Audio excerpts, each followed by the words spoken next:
fanjakana mitsitsy mitsinjo ny vahoaka, fanjakana tokisa ny vahoaka, fampivoarana ny maolona, zay atrasy andraikitra ho an'ny tanora sy ny vehivavy, fampitombona ny famokarana, faritra mizaka tena, Madagasikara matehonina, Madagasikara misokatra amin'ny teknôlôjia. Dao hiara entany ametraka ny tena fanovana ifotony. Ny tanora ny vehivavy no ery Madagasikara.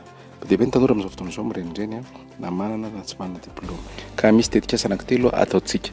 Voalohany ho an'ny tanora izay tsy manana diplôma dia atao eto Madagasikara atao hoe grand projet. Misy asa be hoforontsika maro samihafa amin'ny alalan'io grand projet io. Na zany amin'ny fananganana sy ny fanitarana ny lalana, ohatran'ny hoe RN2, RN4, RN7. Na zany ny asa fananganana birao isaky ny commune sy ny fokontany rehetra manerana ny nosy any amin'ny birao roa alina no atsangatsika amin'izay. Na zany amin'ny fanaovana lac artificiel 2020, na zany amin'ny fanaovana aéroport amin'ny renivohipartany enina, aéroport ataontsika hoe aéroport international na filazaza sy port international izay afaka ifamezivezen'ny mponina sy ny entana ho amin'ny fampandrosoana Madagasikara. Ka ireo rehetra ireo dia mila tanora miasa, na manana na tsy manana traikefa, na manana na tsy manana diplôma.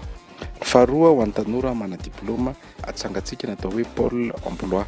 Tsy inona izany fa sehatra anankiray ahafahan'ny orinasa sy ny tanora manana diplôma miaona.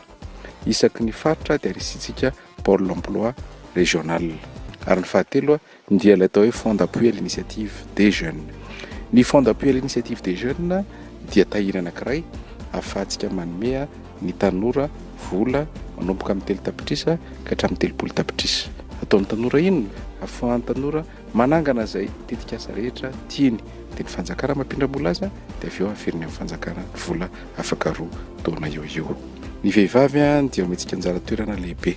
Hosatantsika ao amin'ny lalam-pandrenana fa ny asa rehetra ny fanjakana, indrindra ny tompona andraikitra rehetra, ainga minisitra zany ka hatramin'ny chef de service dia atsasany asitsika vehivavy, ny atsasany asitsika lehilahy. Mila manangana tanàna vaovaotsika. Io tanàna vaovao io dia tanàna mikasika ny teknôlôjia eto Madagasikara.